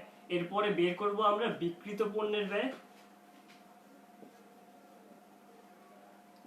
এবং সবার শেষে গিয়ে আমরা বের করব হচ্ছে মোট ব্যয়। এটাই হচ্ছে তোমাদের টোটাল ব্যয় বের করার যে পার্টগুলো রয়েছে। এটাই তোমাদের কিন্তু মেন একদম সামারি বলতে পারো। প্রথমত বের করব ব্যবহৃত কাঁচামালের ব্যয়, তারপর মুখ্য ব্যয়, এরপরে উৎপাদন ব্যয়, তারপর উৎপাদিত পণ্যের ব্যয়, তারপর বিক্রিত পণ্যের ব্যয়, তারপর হচ্ছে মোট ব্যয় এবং সবার শেষে গিয়ে হচ্ছে বিক্রয়। এটাই হচ্ছে তোমাদের যে পার্টগুলো রয়েছে সেই পার্টগুলো। তাহলে এবার আমরা একটা একটা করে হচ্ছে বের করা শুরু করি। আমাদের প্রথম টার্গেট কি? আমাদের প্রথম টার্গেট হচ্ছে ব্যবহৃত কাঁচামালের ব্যয়। তোমরা একটা কাজ করতে পারো, তোমরা একটা স্ক্রিনশট নিয়ে রেখে দাও, তোমাদের জন্য পরবর্তীতে এটা বুঝতে সুবিধা হবে। Turn screenshot. তাহলে আমি মুছে দিচ্ছি কিন্তু এই পার্টটা। এটাই করবা সবাই ক্লাস করার সময়, অনলাইনের মধ্যে যেটা করবা, একটা পার্ট দেখবা, দেখার পরে স্ক্রিনশট নিয়ে রেখে দিবা, তাহলে পরবর্তীতে তোমাদের এই পার্টটা বুঝতে একটা সুবিধা হবে। ঠিক আছে? তাহলে আমরা প্রথমত বের করব ব্যবহৃত কাঁচামালের ব্যয়। এর সূত্র কি? আমরা প্রথমে আনবো কাঁচামালের প্রারম্ভিক মজুদ। কাঁচামালের প্রারম্ভিক মজুদের পরিমাণ হচ্ছে 30,000 টাকা। এখানে টাকা, এখানে হচ্ছে টাকা। প্রথমত কি আনবো আমরা? কাঁচা মালের প্রারম্ভিক মজুদ। আমি একটু শর্টকাটে লিখলাম, তোমরা পরীক্ষার মধ্যে কিন্তু কখনোই কোনো শর্টকাট ইউজ করবে না, পরীক্ষার মধ্যে একদম ফুল ফর্মে তোমরা লিখবা। প্রারম্ভিক মজুদের পরিমাণ হচ্ছে 30,000 টাকা। এর সাথে আমরা যোগ করব হচ্ছে নিট কাঁচামাল, বা প্রথমে হচ্ছে কাঁচামাল ক্রয়। কাঁচামাল ক্রয়ের পরিমাণ কত? কাঁচামাল ক্রয়ের পরিমাণ হচ্ছে এক্ষেত্রে 35,000 টাকা। এর সাথে আমরা যোগ করব হচ্ছে ক্রয় পরিবহন। আমরা অলরেডি এটা বলে এসেছি, আমাদের এই পার্টটা শেষ, আমাদের এই পার্টটা শেষ। হ্যাঁ, পরীক্ষার মধ্যে না এই কাজটা করাটা ভালো। যখন কিনা একটা পাঠ করবা সঙ্গে সঙ্গে পারলে কোশ্চেনের টিক দিয়ে রেখে দিবা, তাহলে পরবর্তীতে তোমাদের আর খোঁজা লাগবে না যে কোনগুলা কোনগুলা লেখা হয়েছে বা কোনগুলা লেখা হয়নি। এগুলা হচ্ছে যার যার নিজস্ব ট্রিক্স। আমি সবসময় হচ্ছে এই কাজটা করতাম, যে পরীক্ষার মধ্যে যখন কিনা একটা জিনিস আমি লিখে ফেলতাম, ওইটা সঙ্গে সঙ্গে আমি টিক দিয়ে রেখে দিতাম। এটার পরিমাণ হচ্ছে 5,000 টাকা। তিনটা যোগ করে দিই, 35 5 হচ্ছে 40, 40 আর 30 গিয়ে হচ্ছে 70,000। এবং এর থেকে আমি বাদ দিয়ে দিব কাঁচামালের সমাপনী মজুদ।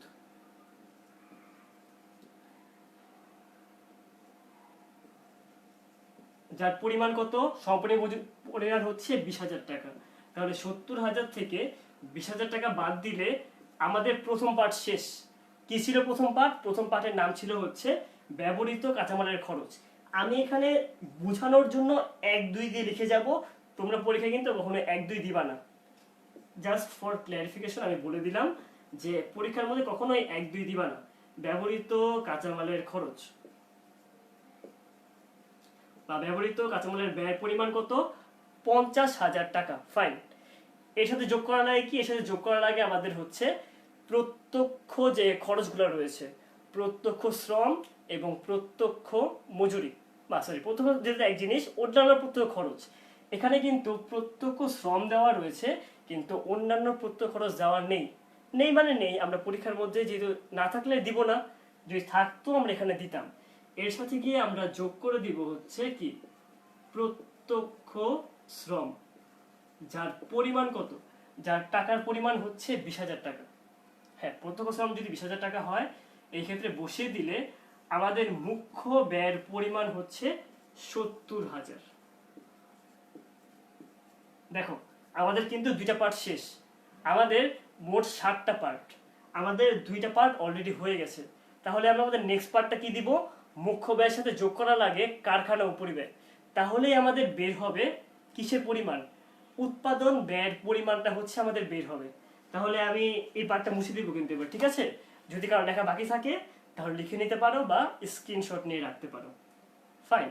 তাহলে আমি উপরের পার্টটা হচ্ছে আগে মুছে দিচ্ছি। বাসায় তোমরা যেটা করবা, তোমরা প্রিভিয়াস ইয়ারের যে কোশ্চেনগুলো আছে ওইগুলো বেশি বেশি করে সলভ করবা। তাহলে বোর্ডের মধ্যে কেমন কোশ্চেন আসে তোমাদের এর সম্পর্কে খুব ভালো একটা ধারণা আসবে।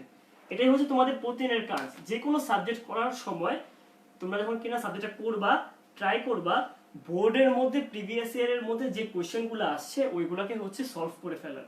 তাহলে মুখ্য ব্যয়ের পরিমাণ হচ্ছে কত? মুখ্য ব্যয়ের পরিমাণ হচ্ছে 70,000। এর সাথে আমরা যোগ করব হচ্ছে কারখানার উপরিব্যয়। তাহলে কারখানার উপরিব্যয় কি কি আছে তো আমাকে বলো তো একটু। এটা তো হচ্ছে 2 নাম্বার আমি লিখেছিলাম।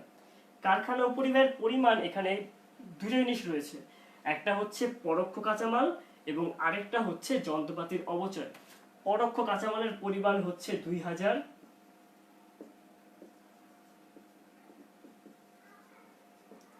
পরোক্ষ কাঁচামাল কত টাকা? 2,000 টাকা। এবং এই ক্ষেত্রে যন্ত্রপাতির অবচয়ের পরিমাণ হচ্ছে 8,000 টাকা। তোমরা ট্রাই করো আমার আগে হচ্ছে ম্যাথগুলো শেষ করে ফেলার, এবং কমেন্টে জানিয়ে দাও যে ভাইয়া এটার পরিমাণ এত টাকা হবে। পরোক্ষ কাঁচামাল শেষ, এরপর যন্ত্রপাতির অবচয়ের পরিমাণও কিন্তু কত হবে? 8,000 টাকা। দুইটা যোগ করলে বের হয় 10,000। তাহলে 70,000 আর 10,000-এর পরিমাণ হচ্ছে 80,000। এই পার্টটার নাম কি বলো তো? হ্যাঁ, এই পার্টটার নাম হচ্ছে, যেটা 3 নাম্বার, এই পার্টটার নাম হচ্ছে উৎপাদন ব্যয় অথবা মোট উৎপাদন ব্যয়। আমাকে তোমরা একটু জানিয়ে দাও যে এই যে তিনটা যে পার্ট করলাম, এতক্ষণ পার্ট পর্যন্ত তোমাদের করতে কোনো সমস্যা হচ্ছে নাকি? আর বাইরে যেহেতু হচ্ছে একটু হালকা পাতলা বাতাস দিচ্ছে, ঝড় আসতে পারে, তো আমরা ট্রাই করব এর আগেই হচ্ছে আমাদের ক্লাসে শেষ করে দেওয়ার, যাতে আমাদের নেটওয়ার্কে হচ্ছে কোনো ধরনের কোনো ইন্টারাপশন না ঘটে। ফাইন, সবাই হচ্ছে এখানে অ্যান্সার দিচ্ছ। তো আফিয়া বলছে 80,000 টাকা, রেহানা বলছে 80,000। হ্যাঁ, যারা যারা 80,000 অ্যান্সার দিচ্ছ তারা সবাই সঠিক অ্যান্সার দিয়েছো। ফাইন। হ্যাঁ, আবু আব্দুল্লাহ বলছে উৎপাদন ব্যয় 80,000 টাকা। তারপর এখানের মধ্যে হচ্ছে, বা মাহবুব তো আরো ভালো করেছে, ও হচ্ছে উৎপাদিত পণ্যের ব্যয় বের করে ফেলেছে। উৎপাদিত পণ্যের ব্যয়টা হচ্ছে আমাদের 4 নাম্বার পার্ট। তাহলে এই এতটুকু পার্ট বুঝতে পেরেছো তো? তাহলে উপরের পার্টটা আমি মুছে দিই। আমরা এই উৎপাদন, যে মোট উৎপাদন ব্যয় ছিল, এর সাথে আমরা কি যোগ করব? এর সাথে আমরা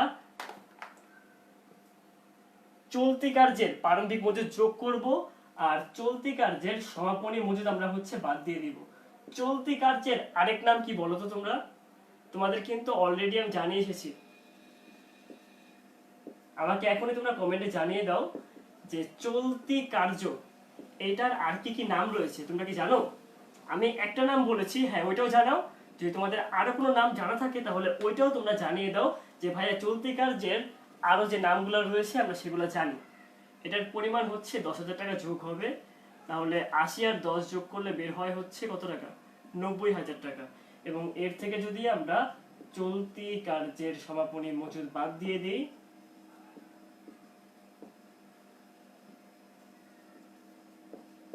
এর পরিমাণ কত টাকা? এর পরিমাণ হচ্ছে 8,000 টাকা। তাহলে এই ক্ষেত্রে বের হবে 82,000। এটার নাম কি? আচ্ছা, একটু যদি একটু উপর নিচে হয়ে যাচ্ছে, আমি দুঃখিত।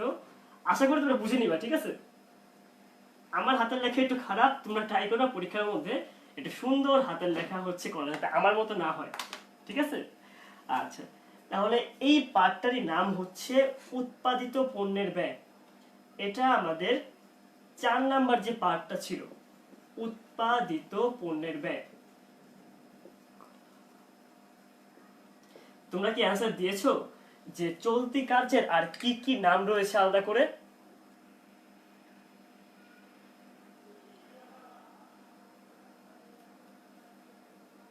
তাহলে আমি দেখে নিই।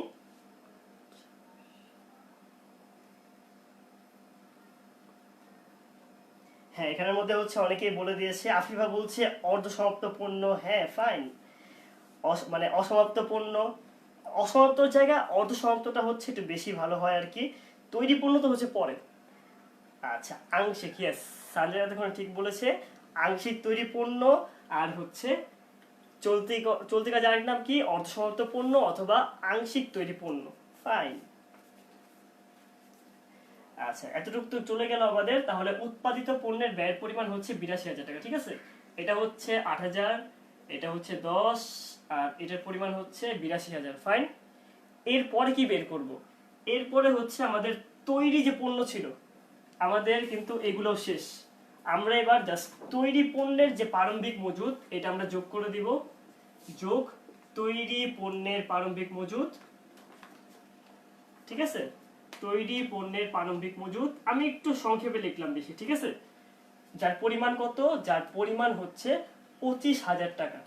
এটা আমরা যোগ করব, আর এর থেকে বাদ দিয়ে দিব আমরা হচ্ছে তৈরি পণ্যের সমাপনী মজুদ। এটা হচ্ছে আমরা যোগ করব 82,000 আর 25,000 যোগ করলে কত হয়? 82,000 টাকা আর 25,000 টাকা যোগ করলে বের হয় হচ্ছে 1,07,000 টাকা। এর থেকে আমরা সমাপনী মজুদ যদি বাদ দিয়ে দিই 10,000 টাকা, তাহলে তার পরিমাণ বের হয় হচ্ছে 97,000। এর নামই হচ্ছে কি? বিক্রিত পণ্যের ব্যয়। এটা হচ্ছে আমাদের 5 নাম্বার, বিক্রিত পণ্যের ব্যয়। ফাইন। এর সাথে আমরা কি করব?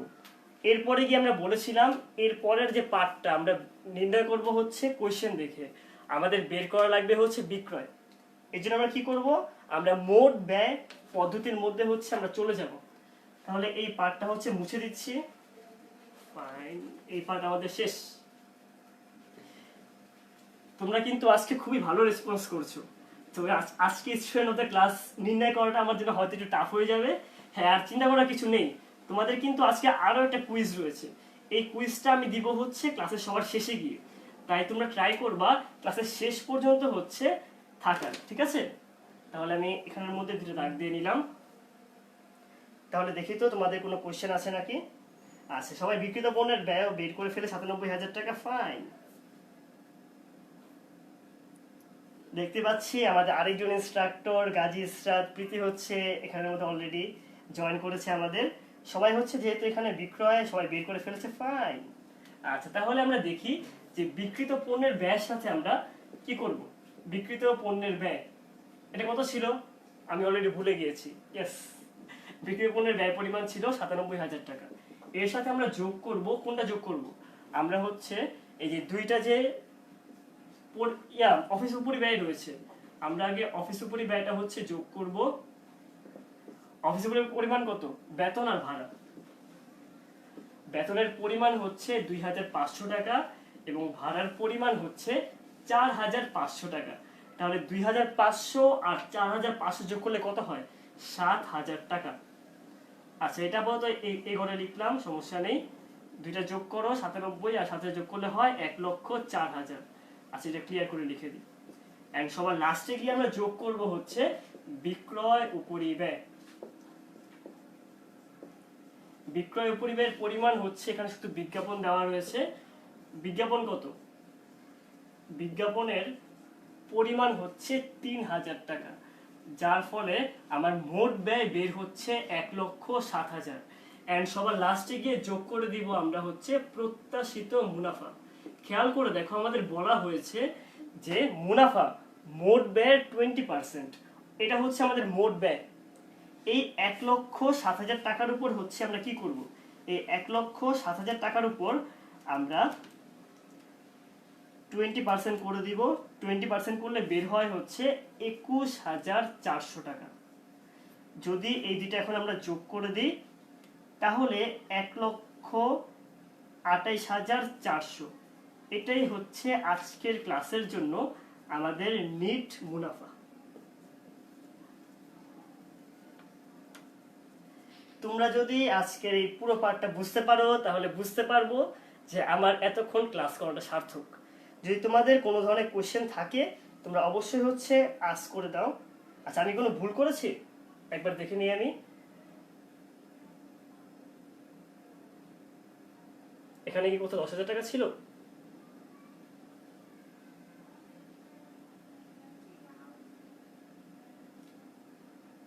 ফাইন, যদি আমি কোনো ভুল করি অবশ্যই আমাকে জানাই দিবা। আশা করছি আমি কোনো ভুল করিনি। বেশিরভাগের অ্যান্সার হচ্ছে বের হয়েছে ১,২৮,৪০০ টাকা। যারা এখানের মধ্যে আমার সাথে মিলে গিয়েছে তাদের সবাই কংগ্রাচুলেশন। এনি হয়, যদি আমি ভুল করি তোমরা অবশ্যই জানাবা যে ভাই আপনি এই সাইডের মধ্যে হচ্ছে ভুল করেছেন। ফাইন, তোমরা যদি এবার এই পার্টটা ঠিকমতো করে ফেলো তোমাদেরকে হচ্ছে আমি আরেকটা লাস্ট ছোট্ট একটা জিনিস বুঝিয়ে দিই।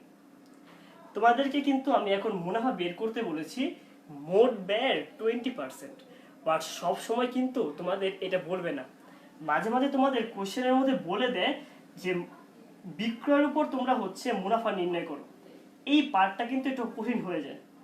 বিক্রয়ের উপর কিভাবে মুনাফা নির্ণয় করতে হয় এই পার্টটা তোমাদের হচ্ছে আমি এখন দেখিয়ে দিচ্ছি। তাহলে এই সবকিছু মুছে দিলাম কিন্তু আমি, ঠিক আছে?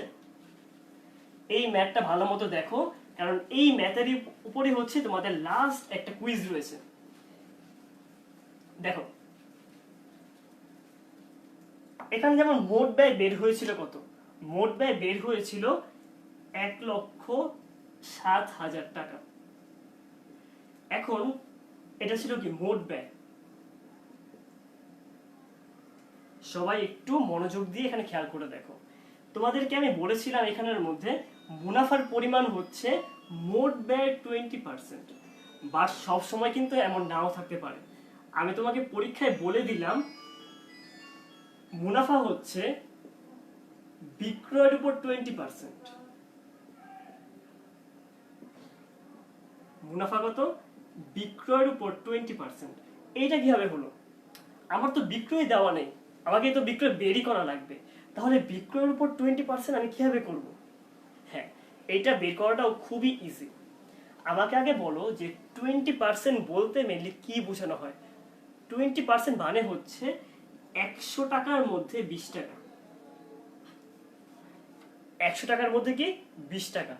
যখন আমি বলছি বিক্রয়ের উপর ২০%, তার মানে ১০০ টাকাটা এখানে হচ্ছে বিক্রয়। বিক্রয়ের পরিমাণ ১০০ টাকা এবং মুনাফার পরিমাণ হচ্ছে ২০ টাকা। ব্যাপারটা আরেকবার ক্লিয়ার করে দিই। যখনই বলা হবে যে বিক্রয়ের পরিমাণ হচ্ছে 20%, তোমরা যার উপর কি করতে বলবে, পার্সেন্টেজ ধরতে বলবে, তাকে তোমরা ধরে নিবা 10, মানে 100। কি বললাম, যেহেতু বিক্রয়ের উপর বলা রয়েছে 20%, তোমরা বিক্রয়কে ধরে নিবা হচ্ছে 100 এবং মুনাফাটাকে তোমরা ধরে নিবা হচ্ছে 20 টাকা। আমরা কি জানি, আমরা জানি মোট ব্যয়ের সাথে আমরা যদি মুনাফা যোগ করি তাহলে কিন্তু বের হয় কি বিক্রয়। মোট ব্যয়ের সাথে আমরা কি যোগ করি, মোট ব্যয়ের সাথে যদি আমরা মুনাফা যোগ করি তাহলে আমাদের বের হয় হচ্ছে বিক্রয়। আমাদের বলা হয়েছে এখানের মধ্যে বিক্রয়ের পরিমাণ হচ্ছে 100, মুনাফা যদি হয় 20, তাহলে ব্যয় কত হবে, 100 মাইনাস 20 কত, 80। ব্যাপারটা বুঝতে পারলে তো? যখন আমরা বলছি যে বিক্রয়ের উপর হচ্ছে 20% মুনাফা, তখন বিক্রয়কে ধরে নিবা তোমরা হচ্ছে 100, তোমরা মুনাফাকে ধরে নিবা হচ্ছে 20। তাহলে বিক্রয় যদি হয় 100, মুনাফা যদি হয় 20, তাহলে ব্যয়ের পরিমাণ কত, ব্যয়ের পরিমাণ হচ্ছে 80। অর্থাৎ বিক্রয় হচ্ছে 100%, মুনাফা হচ্ছে 20% এবং মোট ব্যয়ের পরিমাণ হচ্ছে 80%। খেয়াল করে দেখো, আমাকে অলরেডি বলা হয়েছে মোট ব্যয়ের পরিমাণ হচ্ছে 1,07,000 টাকা, মানে এই 80% মানে হচ্ছে 1,07,000 টাকা। এর থেকে আমরা কিভাবে মুনাফাটা বের করব, মুনাফা বের করাটা খুবই সহজ। তোমরা যেটা করবা যে এই 1,07,000 টাকাকে, 1,07,000 এটাকে তোমরা হচ্ছে 80 দিয়ে ভাগ দিবা আর তোমরা 20 দিয়ে গুণ দিবা। কত হয় বলো তো আমাকে? যদি আমি 1,07,000 টাকাকে, 1,07,000 একে যদি আমরা 80 দিয়ে ভাগ দিই এবং 20 দিয়ে গুণ দিই, তাহলে আমাদের মান বের হয় 26,750 টাকা। এটাই হচ্ছে আমাদের মোট মুনাফা নির্ণয় করার নিয়ম যখন বলা হবে বিক্রয়ের উপর হচ্ছে কোনো পার্সেন্টেজ। যদি এখানে বলতো বিক্রয়ের উপর 25%, যদি এখানে 25 হতো তাহলে এখানে কত হতো, 75। তখন আমরা 1,07,000 টাকাকে 75 দিয়ে ভাগ দিতাম আর 25 দিয়ে গুণ দিতাম। যদি বলতো বিক্রয়ের উপর 30%, ফাইন, বিক্রয়ের উপর যদি হয় 30%, মোট ব্যয়কে আমি 30 দিয়ে গুণ দিব আর 70 দিয়ে ভাগ দিব। যদি আমাকে বলে দিত মোট বিক্রয়ের উপর হচ্ছে 40% মুনাফা, তখন মোট ব্যয়কে আমি 40 দিয়ে গুণ দিব আর এখানে হচ্ছে 60 দিয়ে আমি ভাগ দিয়ে দিব। তাহলে যদি এটাকে আমি তোমাদের জন্য সূত্রের আকারে লিখি, সূত্রের আকারে লিখলে ব্যাপারটা হচ্ছে এরকম যে মুনাফার পরিমাণ যখন বলা হবে বিক্রয়ের উপর মুনাফা কিন্তু বিক্রয় দেওয়া নেই, তখন তোমরা এই ফর্মুলা ইউজ করবা যে মোট ব্যয় ইনটু মুনাফার হার ডিভাইডেড বাই 100 মাইনাস মুনাফার হার। অর্থাৎ 1,07,000 টাকা ছিল মোট ব্যয়, তোমাদের বলেছিল 20% হচ্ছে বিক্রয়ের উপর মুনাফা, তাহলে এখানে যাবে হচ্ছে 20 আর নিচে যাবে হচ্ছে 100 মাইনাস 20, অর্থাৎ 100 মাইনাস 20 মানে কি 80। এই কারণে 1,07,000 কে হচ্ছে আমি 20 দিয়ে গুণ করেছি আর 80 দিয়ে ভাগ করেছি, যার ফলে অ্যান্সার বের হয়েছে 26,750 টাকা। আশা করছি তোমরা এই ম্যাথটা ক্লিয়ারলি বুঝতে পারছো। তোমাদের যদি বিন্দু মাত্র সমস্যা হয় ম্যাথটা বোঝার জন্য, তোমরা আমাকে অবশ্যই জানিয়ে দিবা। এই সূত্রটা যদি তোমরা মনে রাখতে পারো তাহলে তোমাদের এই ম্যাথটা করাটা হচ্ছে খুবই ইজি হয়ে যাবে। তাহলে তোমরা আমাকে এখনই জানিয়ে দাও তোমরা কি এই ম্যাথটা বুঝতে পেরেছো নাকি বুঝতে পারোনি। আচ্ছা, দেখতে পাচ্ছি সবাই হচ্ছে বলছে যে এই ম্যাথটা বুঝতে পেরেছি, ফাইন।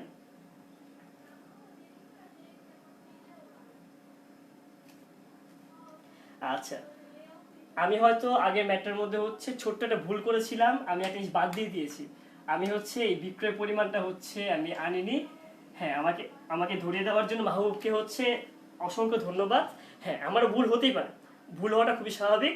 যদি এনি হাও কখনো ভুল হয় তোমরা আমাকে অবশ্যই জানিয়ে দিবা যে ভাইয়া ভুল হয়েছিল, ঠিক আছে? তাহলে আগের ম্যাথের মধ্যে একটা ছোট্ট মিস্টেক ছিল, বিক্রয়ের পরিমাণ 10,000 টাকা এটা বসাতে হচ্ছে, আমি ভুলে গিয়েছিলাম। মাহবুব তোমাকে হচ্ছে অসংখ্য ধন্যবাদ আমাকে ভুলটা ধরিয়ে দেওয়ার জন্য। বাট আমাকে এখন বলো যে তোমরা মোট বিক্রয়ের উপর যদি পার্সেন্টেজ দেওয়া থাকে, তোমরা এখন কি মুনাফাটা বের করতে পারবা নাকি পারবা না?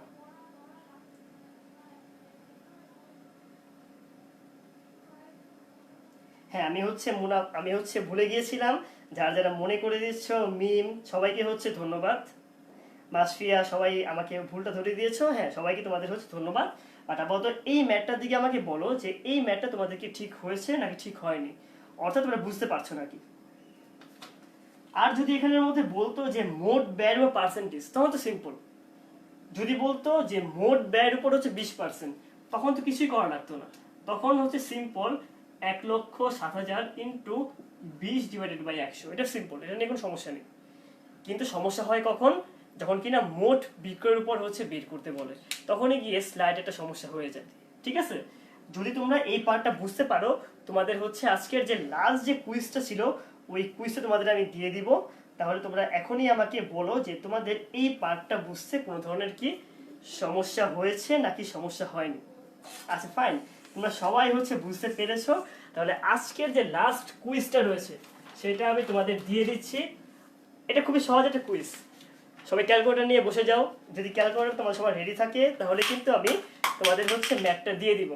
ফাইন, এবার আমাকে বলো, যদি মোট ব্যয়ের পরিমাণ হয় 75,000 টাকা এবং বিক্রয়ের উপর যদি মুনাফার হার হয় 25%, তাহলে মুনাফা কত? এটা তোমাদের হচ্ছে এসডব্লিউ থাকলো। অর্থাৎ তোমরা এখনই হচ্ছে অ্যান্সারটা বের করে কমেন্টে জানিয়ে দাও। আর আশা করছি তোমাদের এই চ্যাপ্টারের মধ্যে আর কোনো সমস্যা নেই। ভিডিও শেষে আমি তোমাদের এটার অ্যান্সার হচ্ছে কমেন্টে জানিয়ে দিব। তাহলে যদি তোমাদের কোনো ধরনের সমস্যা না থাকে, আজকের জন্য এতটুকুই। আগামী ক্লাসের মধ্যে হচ্ছে আরেকটা টপিক নিয়ে দেখা হবে। পরবর্তী ক্লাসে কিন্তু তোমরা অংশগ্রহণ করতে ভুলবে না। পরবর্তী ক্লাসগুলোর মধ্যেও আমি গুরুত্বপূর্ণ কোনো টপিক নিয়ে আসবো। ক্লাসে থাকবে কুইজ, ক্লাসের মধ্যে আড্ডা হবে, মজা হবে, সবই হবে।